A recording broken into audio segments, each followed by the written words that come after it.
All right, okay. So good afternoon. So again, as Yasmin said, I am Xavier Gutierrez. I really want to start first by thanking Yasmin for inviting me. I am not a lecturer. I do deals, I do investments, but I'm very passionate about what we're going to talk about today. And actually, when I got an email announcing the Latina Leadership program, I actually reached out to a friend of mine, Dominica Lynch, who works here at USC. I said, I want to be involved.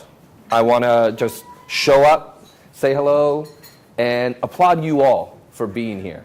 And really just say, this is amazing. And it moves me to see you all here doing what you're doing. And I want to thank not only Yasmin, but I want to thank all of you for doing this. This is incredibly important. And I cannot tell you, I've been talking to my wife about this over and over. I think this is amazing. And I think this is the tip of the spear of what our community needs. And you are all leaders already. And what I love about this is that you guys are training and talking and creating the bonds that we need amongst ourselves to continue to advance as a community. So I'm really excited to be here. I have to also thank my wife, Gutierrez. I saw a lot of your backgrounds, and I saw some graduates of Mount St. Mary's, and I was asking my wife this morning, who's a very proud alum, both undergrad and graduate school. I said, by the way, what's your mascot? Is it like flying nuns? Or I was trying to figure it out, right? Because I was like, you're a proud something. And so, she truly is my inspiration. She's my best friend. She's the mother of my son. Hi, Javi. Say hello. My 5-year-old here, who is going to actually be part of the conversation today. But she is what I think of when I think about Latina leadership as well. And so I really am honored to have her in my life, inspiring me. What I wanted to do today is what Yasmin said. I'm not here to lecture. I want to create a conversation. And the conversation I want to have is about something that I'm glad we closed the door, that it's here, which is let's talk about wealth and let's talk about money. And in order to do that, let me also introduce my background, because I am not a financial advisor. I don't sit here and plan people's, stocks or bonds or what have you. I'm the president and chief investment officer of the Murelo Group, which is in essence the family office for Alex Murelo. Alex Murelo, Cuban immigrant, grew up here in Los Angeles, started La Pizza Loca, right? He started La Pizza Loca. His mom actually started Belinda's Bridal, still there on 3rd and Broadway, 1968. She started it. And they got into real estate. Alex, as a 16-year-old, decided to start a tuxedo shop. Just got to turn it on? Yeah. Okay. I want to hear the whole presence. The whole presence. There you go. Maybe I knocked it out. Okay. Can you speak? Sure. Is that better? Nope. It's going on. Go ahead. Yep. Hello. One more time. Hello? Is that the right one? Because you have two. I think it's the other one. I think it's the other one. Yasmin. Give me the. Can you hear it? Can you hear it? Can you hear it? Yasmin. No. No. I can't hear it. Should I be loud? Yeah, be loud. Be loud. Okay, I have to be loud. Okay. As I mentioned, I wanted to tell a little bit about his story because, again, it's a lot of us share it. So his mom started a bridal shop, still on 3rd and Broadway. They got into real estate. Alex decided to start a tuxedo shop at the age of 16, mainly because he really wanted to play basketball. And his dad, told him, you're not going to be over 6 feet tall. It might be tough for you. So he started a tuxedo shop. At the age of 19, he started La Pizza Loca. That led to where we are today. He's a 51-year-old entrepreneur, still based here. We own 26 different portfolio companies across 8 primary industries. In the food business, we still own all 50 outlets of La Pizza Loca. We also own a company called Fuji Foods, which is the largest manufacturer and distributor of sushi to stores in the country. You've probably bought our sushi or edamame or tempura at Trader Joe's or Whole Foods or Costco. We do that across the country. We're in the gaming space. We own the largest hotel casino in Reno, Nevada. This will tell you a sad statement. In that purchase, we became the largest Latino owner of hotels in the United States. And we are one of only 5 Latinos in the United States to hold a gaming license. So we're also in the banking financial services space. Alex started a bank with a bunch of guys, 10 years ago. He slowly bought them all out. We have since become the largest Latino-owned bank in California. We don't necessarily target Latinos, we target entrepreneurs of all types. It's called Commercial Bank of California. It's based in Costa Mesa. We're in the process of building that out, okay? We are also in the construction business. We do large infrastructure projects. So we do the electrical work for the Expo line. We replace the pipelines for the gas company. We are the largest Latino utility subcontractor in the state of California. These are all themes that are actually sad statements about where we stand, and that's something I also want to talk about. But something that I'm very proud of, because, and I'll go through my background, Alex and I can continue, we can talk about media, as Yasmin said, we are the owners of Canal 22, KWHY, which is the Mundo Fox flagship affiliate. We also own the Houston station, and we recently announced our acquisition of K-Day, 93.5 FM. We just had a ribbon cutting for our new studio on Pico and La Brea. I welcome you all to come and visit us. It is a state-of-the-art facility. We're very excited to be in it. Let's get back to how I met Alex. I had a mutual friend who asked me to sit down with Alex 2010, August of 2010. And he started telling me about all this stuff that he was doing and that he wanted to do. And what struck me and why I was moved to say, hey, you know, this is amazing, is I said, you know, there's not too many of you, right? In the United States, there's less than a dozen, and I still don't know who they are, Latino billionaires. They're all Latino, by the way, no male, no women. There's less than a dozen. And it struck me that here was this guy who's an amazing entrepreneur, and quite frankly, he was not the go-to partner for people who had capital, people who had deal flow. And I thought it would be incredible to be part of that journey, to make him that. I've joined him 3 years ago, and since then we've been buying a lot. So I've been very busy, as my wife can attest. As she says, she's a single mom from Monday through Friday. But on the weekends, I carve out time, which is why they're here joining me today, because that's very, very important to me, because I obviously am not there a lot during the week. My background, I was born in Guadalajara, Mexico. Came to the United States when I was 5, so typical immigrant story. Grew up in San Jose, grew up in the Bay Area, was fortunate that my parents, who didn't necessarily go to college, my stepfather did graduate from high school, but they didn't go to college. They really wanted and emphasized education for me and my 3 siblings. I was fortunate to go to an all-boys Jesuit high school in the Bay Area, which happens to be the oldest high school in the state of California. From there, went to Harvard undergrad, majored in political science, which we'll also talk about. I got a phone call from a mentor of mine. I was an intern for a gentleman named Fidel Vargas, who was the youngest mayor out in Baldwin Park one summer. And I called him up and I said, hey, you know, I need your recommendation. I'm thinking about going to public policy school. He says, I'm not going to let you do that. I'm going to call you back in half an hour, and I'm not writing your recommendation. I said, wow, okay, I just worked for you. You're the guy who's going to write my recommendation. So he basically called me back in half an hour. I had a gentleman named Michael Oshowitz on the phone. Michael was a former partner at Goldman Sachs. And Michael basically said you would take a spot at our internship program. So this works now. Hello? Whoa, very loud. Okay, got to be a little quiet. And he said, I want you to come work on Wall Street. I had no idea what he was talking about. Seriously, nothing, zero, zip, nada. Mind you, what did I just say? I was at Harvard having that conversation about how I had no idea what Wall Street was about. Took a chance, did an internship, realized this is what I want to do. This is what is my passion. So I went to go work, I graduated, went to work on Wall Street, worked at Lehman Brothers, actually did a stint at the National Football League as well for the chief financial officer. Returned home, went to Stanford, I was going to do a JD MBA, and started the program, and then, you know, the dot-com craze happened. A buddy of mine started an internet company, needed somebody who understood the Valley. I was, at the time, you know, Stanford Law was so very small, about 170 a class. At the time, I was actually president of my law class. I had to tell the dean that I am going to go try to become a gazillionaire in the dot-com craze. She wasn't happy, but we did it. Unfortunately, the dot-com bust happened, so I went back, got my JD, dropped the MBA, and had to find a job. I had to pay back all those loans, and I had to do the one thing that I never envisioned myself doing, which was practice law. I was at a firm called Latham & Watkins, a very well-known white shoe law firm based here in LA. I was in Silicon Valley. I was there for 2 years, miserable. It's totally not what I wanted to do.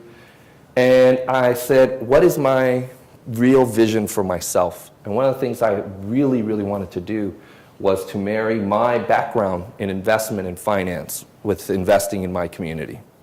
Moved to Los Angeles. I'm one of those rare people that actually likes Southern California more than Northern California, even though I'm from up there. And moved down here and slept on my best friend's couch for 6 months while I found what I really wanted to do. And lo and behold, there were these 3 Orthodox Jewish guys from New York who wanted to invest in urban America. And they had no clue how to actually do it. So I said, I can help you if you teach me about, what it is you're doing.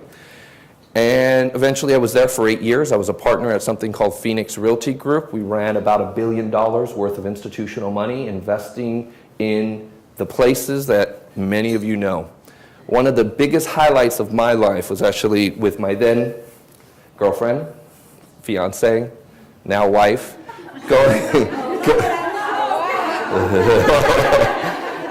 we invested in the first for-sale housing project in Lincoln Heights in 40 years. And it was just amazing to actually go and touch something that you had done to truly change a community. And then to not only have that happen, but to then give the keys of the first condo that we had in there to a very good friend of mine who happened to be the general counsel of the Cesar Chavez Foundation, who was Korean. Okay? So here we are, actually manifesting the investment back in my community. And it was just amazing. And then, here I am with Alex. Very long-winded, but of course we're Latinos and we talk about hands and we talk a lot. So I don't want to just be the one to talk. So just jump in with questions or comments or telling me to slow down or what have you. Let's talk about wealth, okay? And the first thing I want to do is I want to give you some stats, some info, nothing heavy, but I just want to kind of set the tone. So I'm kind of a nerd about all these stuff. I read and I keep, and as my wife knows, I keep a lot of stuff that I have no idea why I do. But so New York Times, April 28, 2013, there's an article that says, wealth gap among races has widened since recession. Let me read this out loud to you. As of 2010, white families on average earned about $2 for every $1 that black and Hispanic families earned, a ratio that has remained roughly constant for the last 30 years.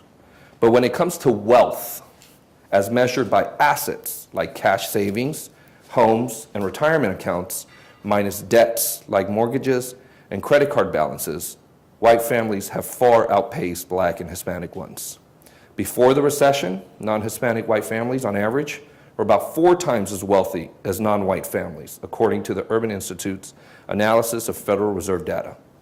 By 2010, whites were about 6 times as wealthy. I'll give you another stat, okay? Only 1 in 4 African Americans and only 1 in 6 Hispanics reported owning stocks, bonds, or mutual funds. And a sad state is the median Latino household owns 0 stocks, okay? I was telling my wife today, even worse, 24% of all Hispanics in the United States own only 1 asset, their car, okay? So let's talk about the reality of wealth in our community, right? And, pardon? The date on that article? April 28, 2013. You can just Google Hispanic wealth, right? All these things will come up, right? All these facts that will show you that when we talk a lot about income, we talk a lot about, what it takes to raise a family and the jobs and what have you, but we rarely talk about wealth and the disparity of wealth in our community. So I'm going to ask you all, and again, very private, a couple of questions, okay? Raise your hand if you own any stock, okay? This is great. Raise your hand if you have a financial advisor or financial planner. A little bit better, right? You're above normal, by the way. As I always say, my friend Dominica Lynch is here, and she's heard this before. You really want to see some Latino professionals squirm in a diddle party? Ask them that question. They'll be like, I don't know, you know, we'll take care of that, or what have you. Raise your hand if you own life insurance. That's outstanding. That's way, way, way above average. So here we have in this room folks that are obviously beyond the average.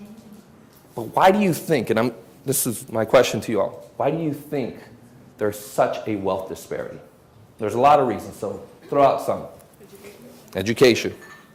History of inequalities. It's a historical thing. It's an institution. Sure. Anybody else?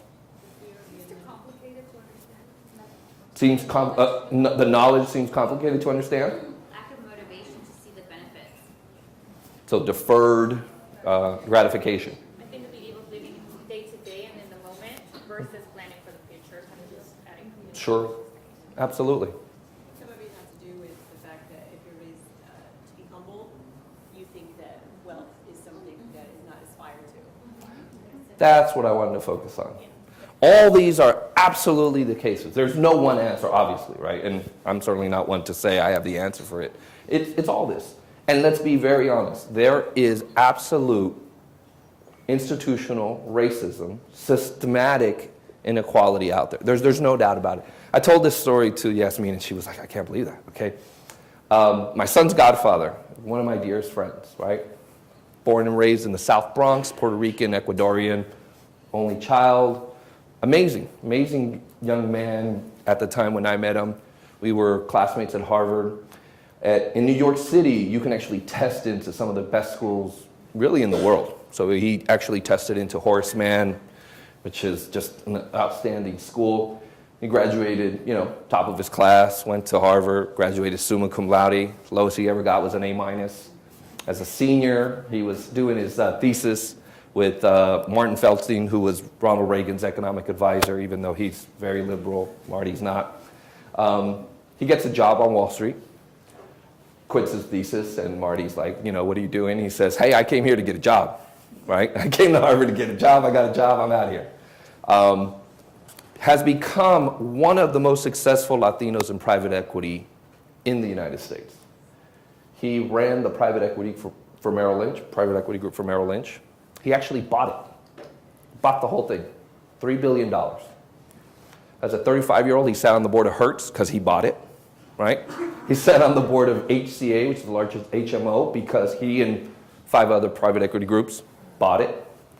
He bought Nuveen Investments, one of the largest asset managers, so financial advisors and what have you, sat on the board, again, because he bought it, right? Outstanding career. But even then, right, you have this guy who, even now, we talk about the fact that he doesn't feel like he has the voice to talk about wealth, right? To talk about all these issues and what we need to do to change it, right? You know what he focuses on? His 4 kids, his wife, goes home, writes a check, completely, underwrites a charter school. And that's such a cultural thing too, because it's almost frowned upon if you come home talking about getting an education at Yep. some, well-known institution, because people are like, oh, well, you don't know. I mean, I remember experiencing that going through college. I went to UCLA, and I was the first one to attend the UC. And I remember it in a joking manner, because my parents are, not abusive in that way, but they would kind of, like my dad would be like, oh, eso te enseñaron en UCLA? Oh, ya crees que te sabes todo? So it was this kind of like, I didn't even want to say anything because they thought I was going to try to sound too smart. Or, Yes. Too conceited. Yeah. Right, that you think you're better. That I knew how to build a house or something. Absolutely. It's- Well, I always say this. I always point this out to my wife. When someone, when my mother-in-law says that he's a good person, what does she say? Es buen trabajador, right? And I'm sitting here thinking, I don't want to be a good worker, right? I want to own the company for the workers, right? We have to, I think, talk about this. Because we have to stop, whether it's conscious or subconsciously, talking about wealth is bad, right? Because wealth is not. It's what you do with it that listen, I tell this to my wife all the time. I know some bad teachers, right? Not good people. I know some not good people who work in nonprofits, right? Right? People who do bad things, right? And you're sitting there thinking, that's the good, and wealth is the bad, right? And I think that we as a community have to engage in this. And this has to happen in these circles. Because if it doesn't happen in these circles, right? Well, I'm getting ahead of myself, but because we'll talk about what it is. But fundamentally, it's about changing the face of wealth in our community, about what it looks like, right? And about what you can do with it in order to advance not just yourself, but what is inherently in our community, which is to do for others, right? So I went to a Jesuit school, and the common theme is a person for others, right? And the reason it resonated with me is that was how I was raised, is you do for others, right? Whether it's your family, whether it's your neighbor, whether it's the person down the street, you do for others. And I want us to, as a community, have this conversation so that that ethos can still be married with the idealism of gaining economic empowerment, right? Again, this is a conversation that we have got to have, right? And the reason we have to have it, because if it's not you all, the leaders, right? The educated, the professional, then who's going to do it, right? Are we going to expect those that don't have the resources, that don't have the opportunity, that don't have the time to talk about this, to do it? You can't, right? So if we don't do it, when's it ever going to change, right? When's it ever going to change? The fact is that we have a problem in this country of a lack of social mobility. It's only getting worse, right? This isn't a political statement. These are facts, right? I always say this, and I think Dominique has heard this, right? When I look at a young Latino or Latina, I can't tell you if they went to high school or not. I can't tell you if they're documented or not, right? I can't tell you if they're going to vote or not.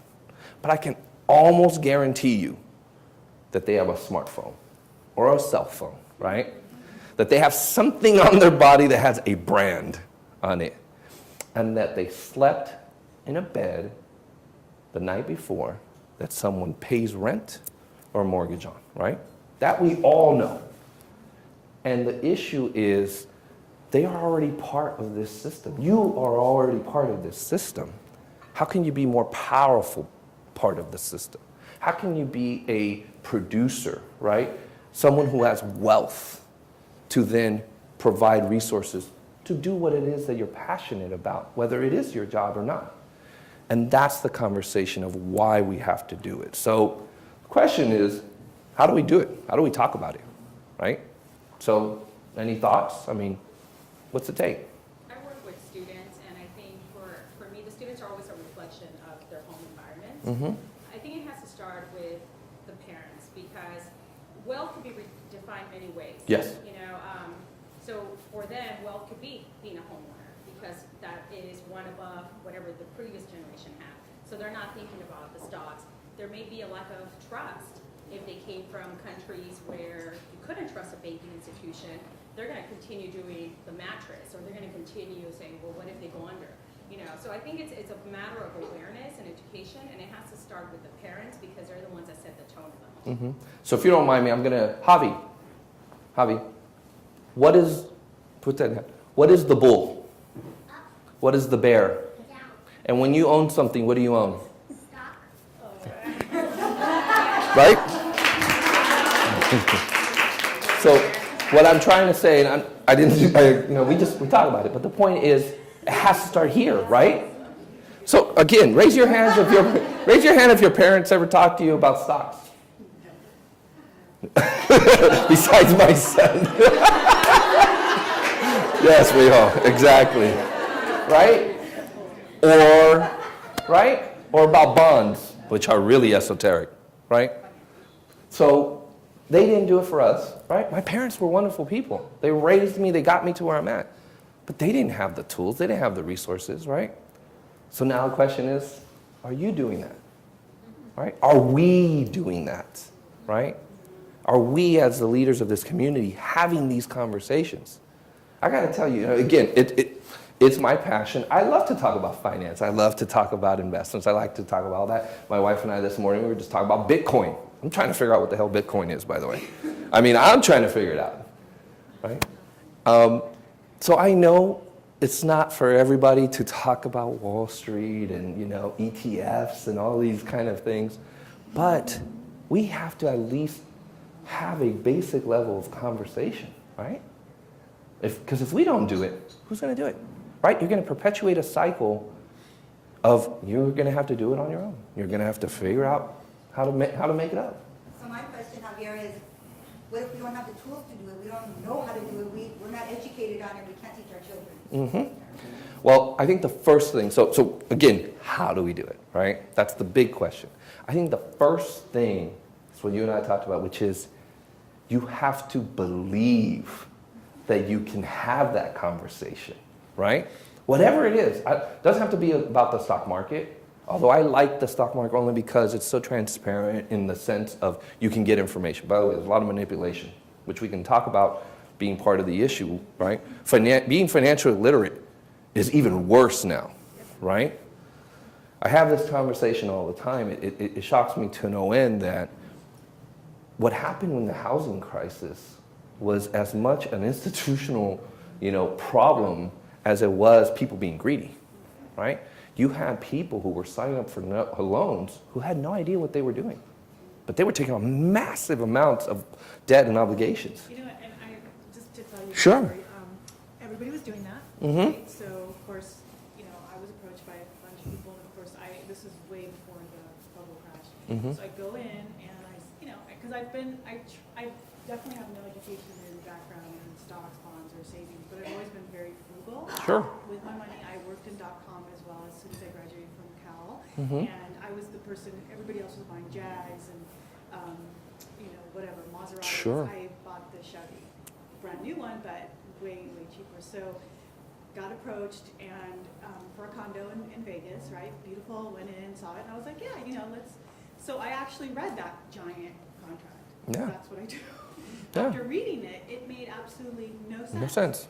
And I asked the people, I was like, why would anyone do this, right? And they were like pushing it. I walked away from it. Yeah. That is like I always tell people that's like the fastest $200,000 I ever made. Mhm. Because that condo went downhill. I didn't buy it. I lost $1,500 for like earnest money and all that, but I walked away from it because after reading that, I don't know, and I felt like maybe I'm doing something wrong, but this doesn't make any sense to me. And I did the numbers, and I went back, and I redid it, and did it again, and it just made no sense. Sure.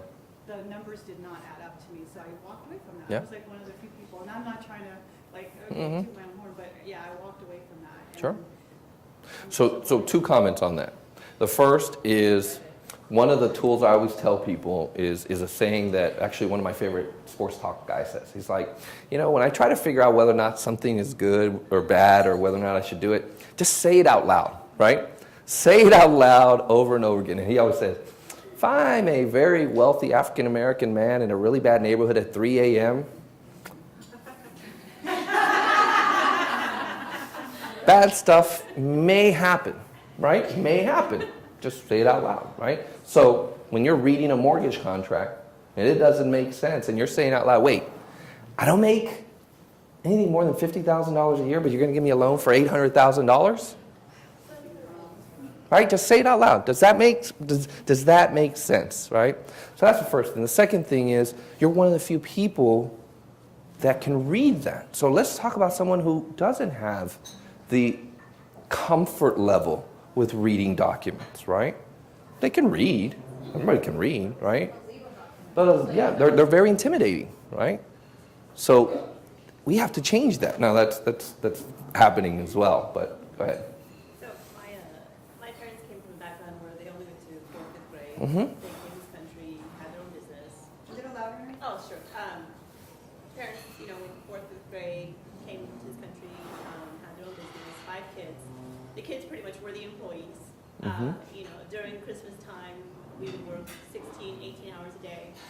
And me and my sisters were like, we need to go to school. So we loved our parents to death, but we're like, we need to go to school. Mhm. So I actually have been the last 10 years in finance. And I have I think the biggest thing too is that there is no educators in finance for Latinos. Mhm. And coming from 10 years in banking, I absolutely adore teaching people about finance. Sure. And I get such I do seminars for the community. I'm very vocal about, teaching them and not letting them just say, oh, this is good enough, because it's not. Mhm. And so I think we just need more people like you and like myself to make this something, important. Sure. And to understand that, now, especially with, when you're 60 and you retire, you still got 30 years. Mhm. You still got 30 years to live, and people don't see that. People think, oh yeah, I'll save for it soon, but they need a slap in the face to sit down and Yeah. I'm serious. No, it's true. And you're gonna retire, you have 30 years. Yep. And I'm sorry, but my kids will take care of me. It's just not good enough for you. Mhm. That's a reality. Yeah. It's a big reality. And I know a lot of people who have, their parents are ready, myself included, right? My mom has a retirement plan. My dad doesn't. He's got 365. Yeah. I'm my mom's retirement plan. So how do you build your wealth when you're trying to take care of people who didn't plan for it, Mhm. right? It's a good question. It's a good question. I mean, I didn't come again. I mean, we could sit here. We could talk about a plan, right? I give you some thoughts, but no. Well, it's funny because people ask me all the time. Okay, so teach me how to get Alex's money, right? How can I do that? And I'm like, start when you're 16. Go ahead. Don't you think that the financial industry has to take some responsibility Absolutely. for what happened? I mean, I'm an Yes. educated woman, and I feel like my financial, I know Mhm. that my financial advisors took extreme advantage of me, misled me, misguided me, put me in a wrong loan, despite all the right questions that I asked. It was, oh, don't worry, you'll be able to refinance in a couple years, you won't be stuck in this, don't worry, just go ahead and take that pick a payment. You'll pick a payment as long as you want, you're fine. Yeah. And it was the totally wrong advice. Yeah. And I'm educated. Yeah. I can't read the contract front to back because it's not my area. Yep. It's not what I do. I relied on them, my financial advisors Sure. at the bank, to give me the proper information, but there was so much greed Mhm. and corruption on that end Mhm. that so many people were taken advantage of. So how do we rebuild that image now? Sure. When so many people are gun shy of listening to anybody at the bank again? Yep. Well, let me start by making. Go ahead. Can I piggyback off that? Sure. Because I'm not going into details, but then in addition to that, like, when somebody does something like that, and then what I find, for example, my parents are in a situation, and so somebody said, how come you didn't take the contract, because they trusted the person, how come you didn't take it and say, let me go have somebody else read it? And what because they told me, my best friend said, why did your parents do that? And I didn't ask my parents, I already know the answer, because it's like, ¿cómo voy a hacer esto? I trust him, and he's been my, my business partner, somebody that I go to, por vergüenza, por lealtad. I could never do that to them. Now we're in a situation because they were afraid of asking the question or challenging somebody that they love and that they trust for so long, that now they're in a situation that, now they're like, oh my God, now they feel betrayed, now they don't want to ever invest again. Sure. So it's like people are really hurt. I mean, it's a very good. Go ahead. I mean, I come from a financial, and I did work. I mean, I worked Sure. for B of A, and we educated back in like 2000. A lot of people didn't know how to write checks. A lot of people. So there are organizations and companies.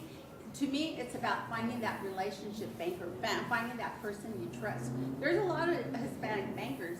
The thing is every like 5 or 10 years, there's a turnout around in staff, But you really have to fill advice, just like you have your doctors. You're gonna like this doctor. You're not gonna do. It's the same thing, but it's really forming that And once if the banker's not, there's other financial institutions. But I think it's very, as working in the bank, a lot of us Me da vergüenza. It is the vergüenza thing. But I'm like, you're sitting at my desk. Let me educate you. Ask me whatever questions you have. Ask me. I mean, I get a lot of phone calls. Hey, Rose books. I mean, my mom barely started, about 10 years ago learning how to do the check. And she was like, Mia, I did a check. They're taking it okay in Spanish. So Sure. it's really about educating. Absolutely, right? You were going to say something. Yeah, I work for a nonprofit, and a lot of the grants now put that one, the one little paragraph, we want as part of this grant to do financial literacy for your client.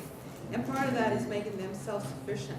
How do you make someone self-sufficient when they're earning $8 an hour and saying, you need to put $2 of that into a savings account, and when they don't even understand that a banking institution, it's a lot easier to go and cash your check at than to pay 25% of their check to a business. But I think our system doesn't allow for people who are not in either in the educational pool that will understand a contract. My father's best advice was, buy a house because that would be your Real estate. That's it, Yeah. But I think with a lot of the parents, what we see also is that they can invest in getting their kids, $100 pair of shoe and a smartphone instead of putting that money towards their education or towards something that is more, buying a home or doing whatever. So, the self-sufficiency factor that people think that it's easy to do for some of these folks is not. Sure. My comment, and there's a bunch of good comments. I'm going to come back to your question about how to regain trust in a system that it's tough to have trust in, right? I always say that we need toolboxes, and they're different for different sets of people, right? So the toolbox for the first generation immigrant, right, is very different. It starts with just saying you need to engage in this system, but you need to engage it on your own terms, right? Check cashing, listen, I'm not going to bash an industry, but it's not good for people. It's just not. But who's going to have that conversation, right? There's that toolbox. Over here, we're having a discussion about, we need more Latinos and Latinas on corporate boards, right? We need access to capital so that entrepreneurs can grow. That's a very different toolbox, right? Then there's the one that's here, right? And my fear is the one that's here, it needs to be even bigger, right? That you have middle-class families that are working class, that because they're not engaging or are not having this discussion. There's another quote, I won't read it, but even Latinos that have 401ks, right? First of all, save less in general, but borrow against their 401ks more than any other group. You understand? I mean, you're just basically destroying what you were doing, right? So the toolbox here is very different, right? And again, I'm not proclaiming that I have the answers to everything, but the first is to understand that is a different conversation, right? To your question about how to regain trust, I think it starts with believing that you can have this conversation, right? And believing that, I can be critical of my advisor, right? I can say, not sure if I believe that, right? And again, then it's empowering, okay, then understanding, okay, so if I don't believe it, what should I believe? How do I educate myself, or who do I trust enough to educate me? I guess I'm saying they're a possibility to regain the trust is to empower yourself enough to then be critical of the advice you're getting, right? It may or may not work. It may or may not work, right? Because you still may be led down the wrong path. And fundamentally, the financial services industry absolutely is out to do one thing: make money. Right? They're here to make money. And how do they make money? Off its customers. It's a fact. And so part of regaining trust is to feel empowered enough to say, you know what, I don't believe you. There's no way this mortgage is good for me, right? By the way, I was going to say also with yours, this was not other Latinos that were Yeah. selling me, so I think that's probably why I also had but if it was like someone who looked like me, I probably would maybe.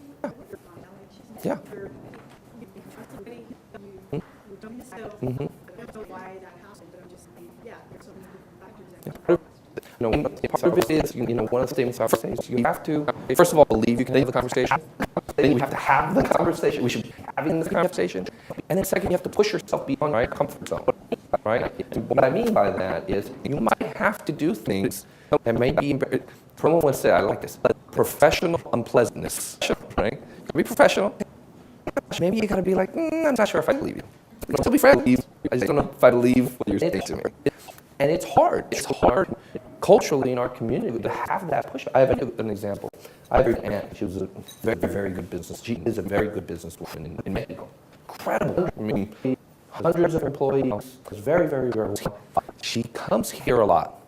And when she shows up here, it's literally like she forgets everything, right? Like it's a whole different place. So I won't go to the bank by herself. I won't talk to the banker by herself. And I'm sitting here like, man, she is a bank, right? Because she's a bank, right? She lands out, and I'm sitting here, and it's not just language, right?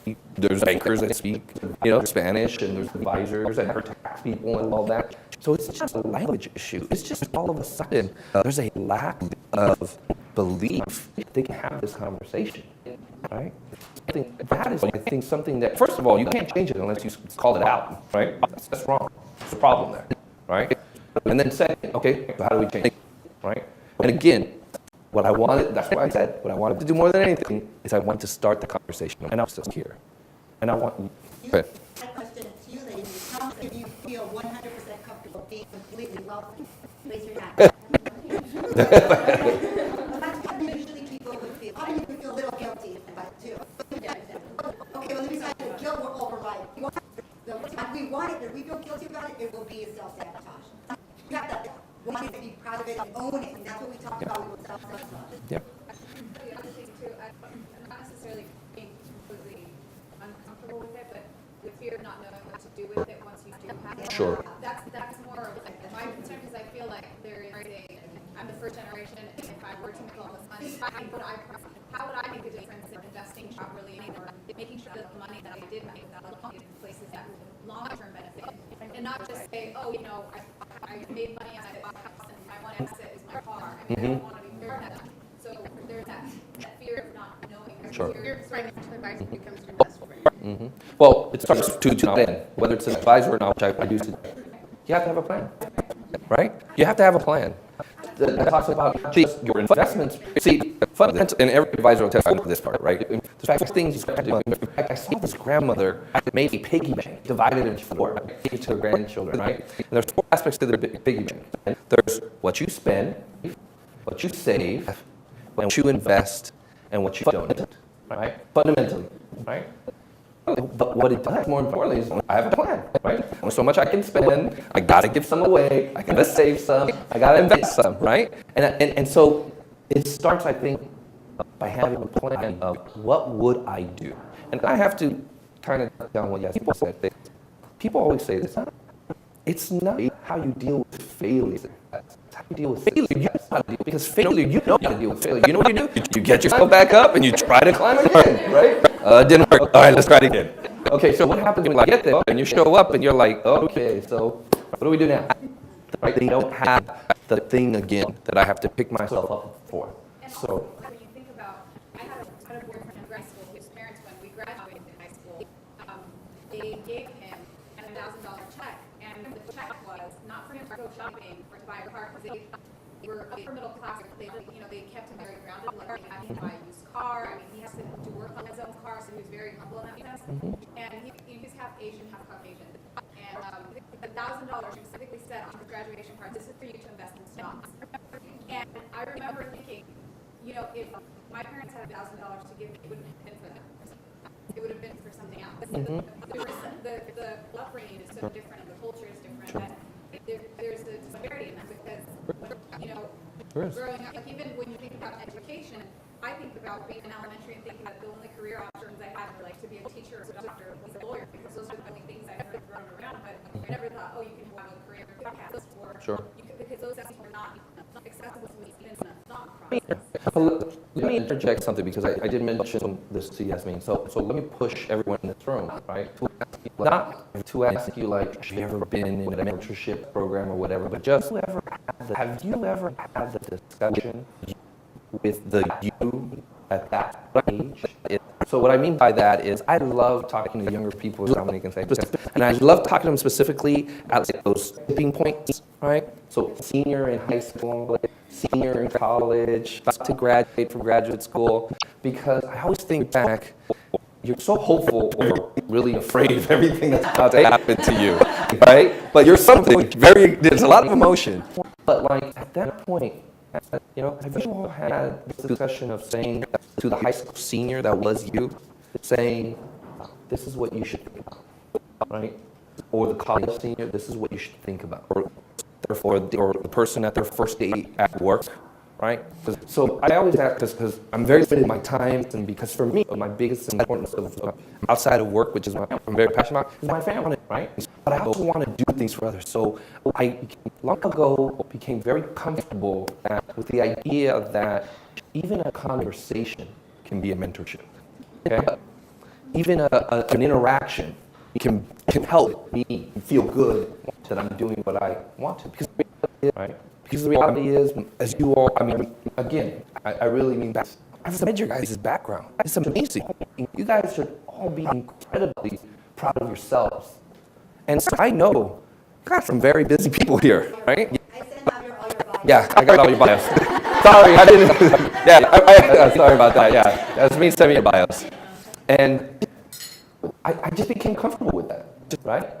That I could just have a conversation with a young man or a young woman that hopefully help them make choices or at least open up. And the one thing fundamentally I try to do is I tell them, you belong. Whatever circle you choose to be in. You belong. You're here. You own it, right? I've been fortunate to go to incredible universities and schools or what have you. There were so many Latinos that did not feel comfortable being smart. They were some of the smartest, hardworking people. And I used to think, you know what, in 30 years from now, when I bring my son or what have you, I want that to be my school, my experience. As good, as bad, ugly, and scared, whatever it is, but at least it was mine, right? And I want you all to feel comfortable that a conversation is good enough, right? But a conversation needs to happen. And if I could implore you, have a conversation about their economic empowerment.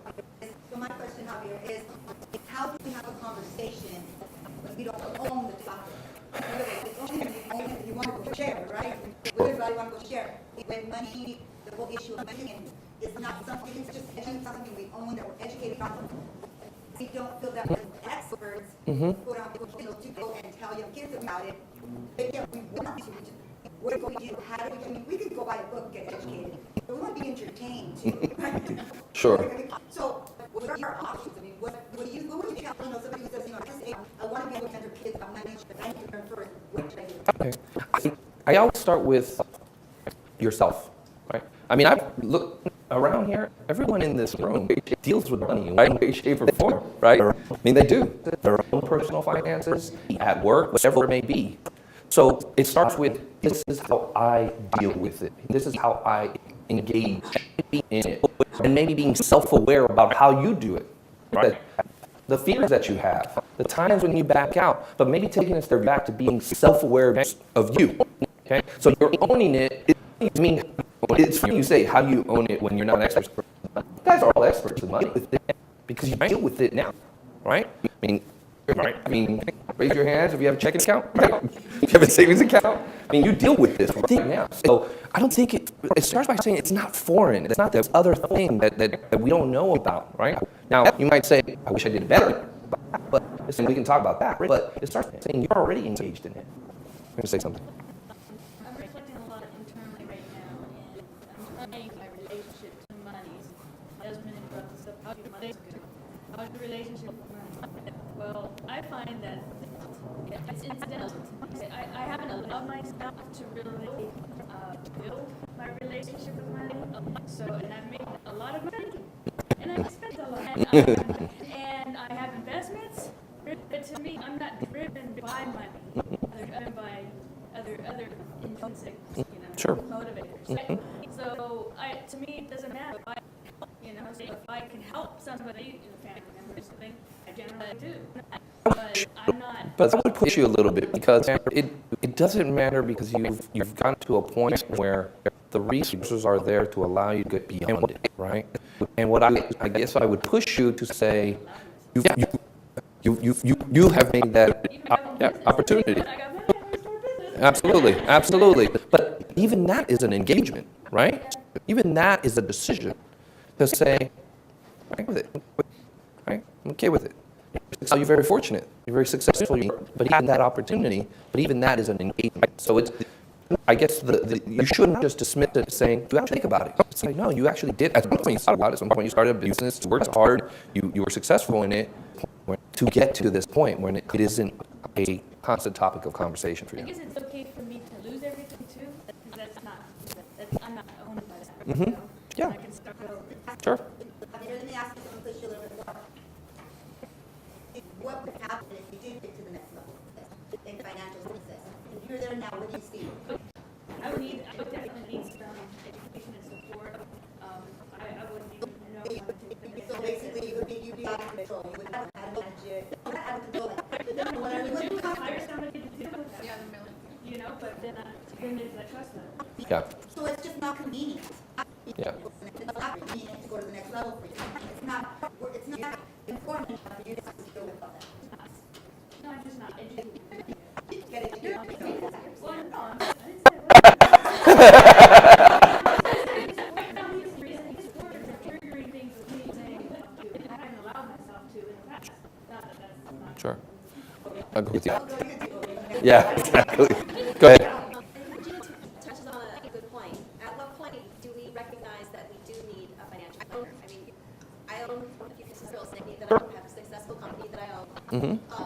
Not much in stocks, like one or two little stocks, Sure. nothing to write home about. So at what point do we say to ourselves, do we need help? We need to figure out how we can get it back to work for us in a better way. Does we invest $100? Sure. Invest $1,000? Let me, let me ask you, in this empire you're creating here, because it is, right? Do you have a plan where it's going to be 10 years from now? No. Start For the, my company. yeah, good for you. I have my plan. But you are your own company. You guys should write ink on your, seriously, you guys are your own companies. Not personal level. Other than, I'm gonna be living in one of those projects. Sure. The others are gonna generate income for me, but other than that, Yeah. that's me right now, that's. My recommendation is it starts with you having a plan for yourself. And if you were to kind of look at it, right, I mean, you'll kind of see some inflection points. You know, I probably need some advice on what to deal with this. Whether it's on my own property, but I only want to hold it on for 5 years or 6 years, right? Or I want to hold it on forever. Right? If you're going to sell it, what's my 1031 exchange opportunity, right? Tax efficient investment. So if you look at it from the perspective, again, of what something I said earlier, what's your plan? I think that will be a way to then say, you know what, I'm not as comfortable being the only person to make this decision at this inflection point. And I think that will answer your question, or at least help answer your question. I mean, I have some advice for relating to that, financial advice. Sure. I had a financial advisor in 2008 in my big fire because I trusted him. I mean, right now I trust nobody with my money. And when the market was crashing, my friend called him up and said, sell stock and put them on the money market account. He did it for her. And I called him up and I said, sell my stocks, put them in the money market account. He said, so I guess he sent some sort of panic going on. Yes. And he Yeah. said, I'm advising you against it. And I said, why? And I said, it's going down. Right now, everything is going down. And I said, no, that's not the way it goes. The market rebound, blah, blah, blah. And, he had me on the phone for like 20 minutes, talked me out of it. And I trusted him. And I lost half of my money. I fired him, so I pulled my money out. Sure. And my friend, she when everything was done, she went in and she bought. Yeah. So what I did is, I decided that I would never trust anybody with my money. And that was his there's changes that need to be made here. So what I learned is that I had to make a decision. I can work for a corporation and save, give a steady income to my daughter. I'm a single mother, and there's nothing. I mean, that's smart. I think it's kind of crazy to be an entrepreneur, but I am kind of crazy. So what I'm saying is that there's trade-offs. There's trade-offs.